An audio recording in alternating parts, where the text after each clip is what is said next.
반갑습니다. 대한민국 진우 여러분.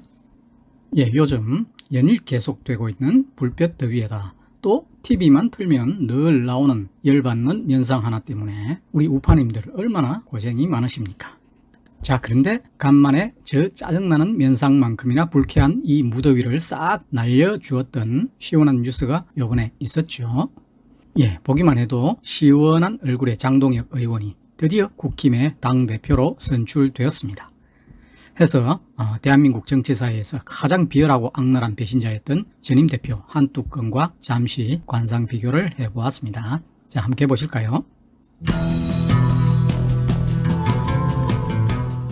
먼저 탈모사 한뚜껑의 관상 분석입니다.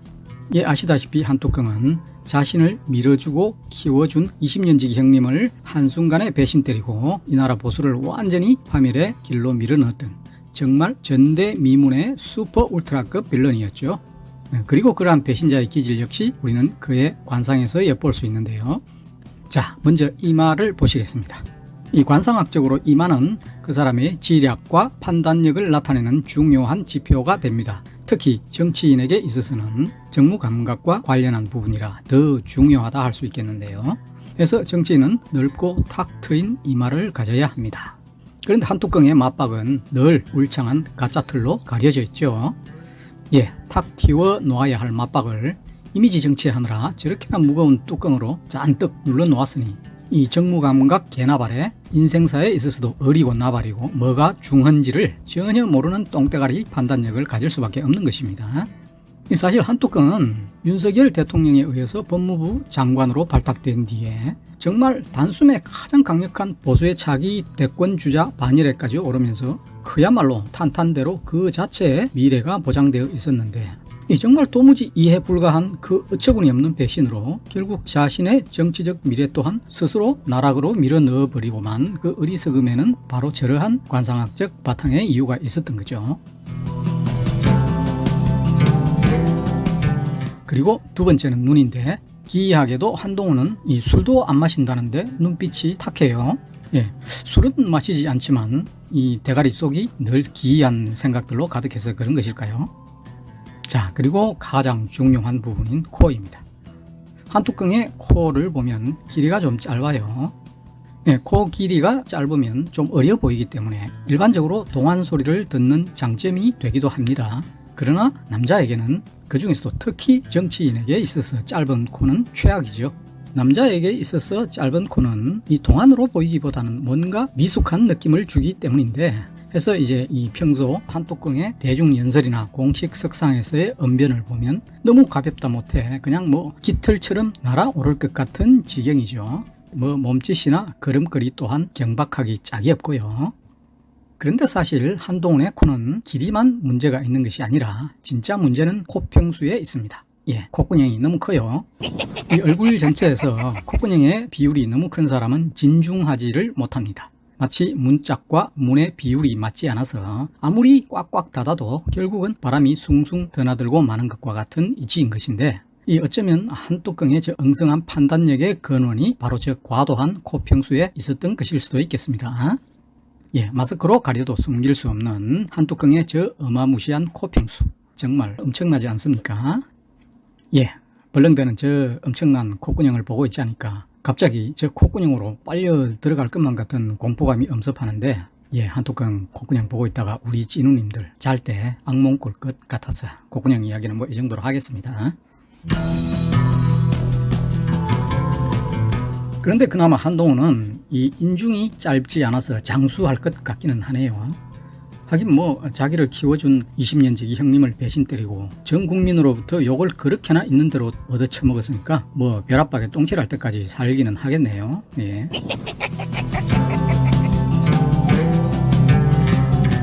자, 그럼 이제 이번에 새롭게 국힘의 당대표가 된 장동혁 의원의 관상을 한번 보실까요? 장동혁 대표의 관상은 우선 척 보기에도 답답함이 없고 시원해요. 이 부리부리한 봉황의 눈매는 그가 어떤 결단력과 의지를 가진 사람인지 한눈에 알 수 있게 해주고요. 이 지력과 판단력을 나타내는 이마 또한 넓고 시원합니다.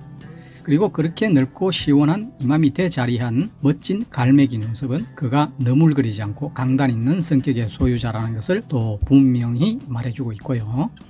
그리고 장동혁 대표 관상의 백미는 역시 그의 코라고 하겠습니다. 이 적당한 길이와 적당한 코평수, 그리고 얼굴 전체와 잘 조화된 비율은 그가 매우 합리적인 사고를 하는 사람이며 책임감과 추진력이 매우 뛰어난 사람이라는 것을 알게 해줍니다. 그리고 또 힘있어 보이는 입꼬리와 적당한 크기에 너무 넓지 않은 입술은 그가 감성보다는 이성에 의한 판단을 하는 사람이라는 것을 보여주고 있기도 하고요. 장동혁 대표의 관상은 기본적으로 미남형에다 강단 있는 성격, 그리고 합리적 사고, 또 그리고 강한 추진력이 바탕이 된 이 정치가로서는 그야말로 최상급 관상이라 할 수 있겠어요.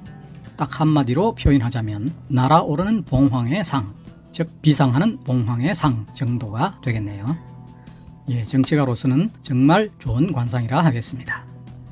요즘 제가 트레이닝 시키고 있는 인공지능 비서에게도 물어보니까 거의 비슷한 의견인지라 특히나 그의 향후 정치 행보에 정말 큰 기대를 걸어보게 됩니다. 이 한뚜껑이라는 배신자와 권성동, 권영세 같은 사심 가득한 인간들로 당이 이끌어지다가 결국은 완전히 똥통에 처박히고만 자끔 이 나라의 보수의 위상을 생각하면 이 장동혁 대표같이 사리 분별이 정확하고 강단 있는 지도자급 인사의 등장은 그야말로 가뭄의 단비다 라고 할 수 있겠는데요. 22년도 보궐선거로 배지를 단 후에 겨우 2선 의원임에도 단박에 당대표를 꿰찰 수 있었던 이유는 무엇보다도 그가 다른 지도자급들과는 달리 당심을 가장 중요시하는 사람이었기에 가능했던 것이라 봅니다. 이 뭐가 중요한지를 제대로 아는 그야말로 사리 분별이 정확한 사람이라는 거죠.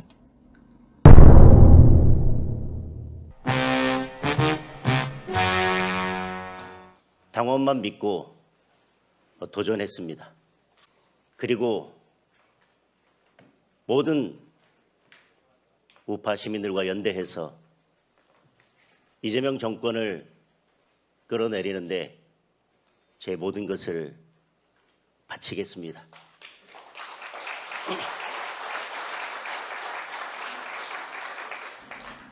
정말 말만 들어도 짜릿하네요. 더도 덜도 없이 이 한마디 말이 바로 장동혁이 어떤 사람인가를 정확히 말해주고 있는 것 같습니다. 그리고 장동혁은 이 내부 총질하는 놈들을 가장 용서하지 않겠다고 했죠.